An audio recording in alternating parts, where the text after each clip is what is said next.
But उन्होंने वो भी नहीं बढ़ाया और तो मतलब नो चेंज। आपके जो मेन एग्जाम हुआ था उसमें 13 नंबर आए थे, फिर आपने रीचेकिंग के लिए अप्लाई किया, उसमें नो चेंज हुआ है ना? Yes sir. और और आपने फिर अभी जब कंपार्ट का एग्जाम हुआ तो मैंने अच्छे से लिखा था, मतलब पिछली बार से अच्छे से मैंने लिखा था। मैंने 22 पेजेस समथिंग मैंने लिखे थे। और फिर जब भी रिजल्ट आया तो उसमें उन्होंने मुझे 11 दिए, मतलब पहली बार से भी 2 number come. Oh my God, physics की बात कर रही हो आप? नहीं सर, केमिस्ट्री। केमिस्ट्री। आपने बेड़ा पार बैच ज्वाइन नहीं किया था ना? नहीं सर, मैंने नहीं किया था, मुझे पता नहीं था उसके बारे में।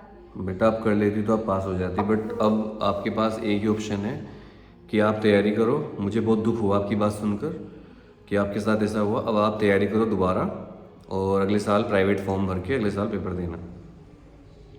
सर तो कंपार्टमेंट के एग्जाम में रीवैल्यूएशन नहीं होगा क्या? नहीं बेटा। क्योंकि मैंने सर, मतलब कुछ लोग बोल रहे हैं कि इसमें रिवैल्यूएशन होता है और अभी सीबीएसई रिलीज करेगी कुछ दिनों में।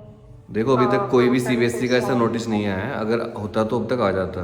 और वैसे भी आपके पहले भी 13 नंबर आए थे, फिर रीवैल्यूएशन में नहीं बढ़े और इस बार 11 आए हैं। इसका मतलब आपकी प्रिपरेशन में कहीं ना कहीं कमी है बेटा। इसको एक्सेप्ट करके आगे बढ़ो। और आपने आपने आपने पर्सनल कॉल बुक करी है ना, ये पेड वाली? Yes sir. हाँ, और कोई सवाल है आपका, बताओ। सर बस यही पूछना था कि रिवैल्यूएशन अगर खुला पोर्टल। अगर खुला तो अप्लाई कर देना, और भगवान करे कि खुल जाए और आपके मार्क्स बढ़ जाएं। मैं आपकी सर मैं प्रॉब्लम से, आपके पास अपनी कॉपी भेज हाँ, दूंगी। अगर पोर्टल आप खुलता है तो आप भेज मुझे देना मेरे पास, मैं चेक करके भेज दूंगा आपकी, ठीक है? ठीक है सर, क्योंकि मेरे को बस 12 ही मार्क्स चाहिए पास होने के लिए। आई अंडरस्टैंड कि आप बहुत परेशान हो इस मैंने टाइम। लिखा है कि शायद मुझे मिले। लेकिन मैं सलाह दूंगा, अब तैयारी शुरू कर दो अपनी, जितनी ज़्यादा तेज़ी से कर सकती हो। हमारा एक बेड़ा पार सुपर बैच शुरू हुआ है जो कि एग्ज़ाम तक चलेगा, अभी से शुरू हो रहा है 1 तारीख से। उसमें आप आ जाइए, और अगर रिवोल्यूशन के लिए होता है तो फिर हो जाएगा, लेकिन होगा नहीं क्योंकि कभी हुआ नहीं है इस आज तक। कंपार्टमेंट में सीबीएसई रिवोल्यूशन की परमिशन नहीं देती है, ठीक है बेटा? ओके बेटा, bye. Thank you sir. Welcome बेटा। तो भाई ये थी बच्ची जिसने पेड कॉल बुक करी मेरे से बात करने के लिए, और इसने परसों बुक करी थी, और इसका नंबर ही नहीं आ पाता क्योंकि बहुत सारे बच्चे हैं जो इस टाइम काउंसलिंग कर रहे हैं मेरे साथ। तो इनको मैंने वही सलाह दी जो सही है कि तैयारी शुरू कर दो, और अब अगले साल के लिए जब पेपर होंगे उसमें आप करो।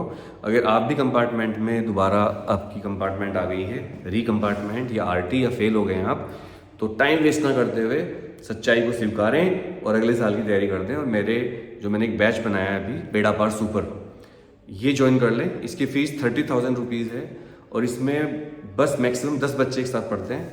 ये भीड़ वाला बैच नहीं है, 10 बच्चे, वो भी लाइव जूम पर लाइव फेस टू फेस आप रहोगे मेरे सामने, ऐसे बिल्कुल बात कर पाओगे मुझसे।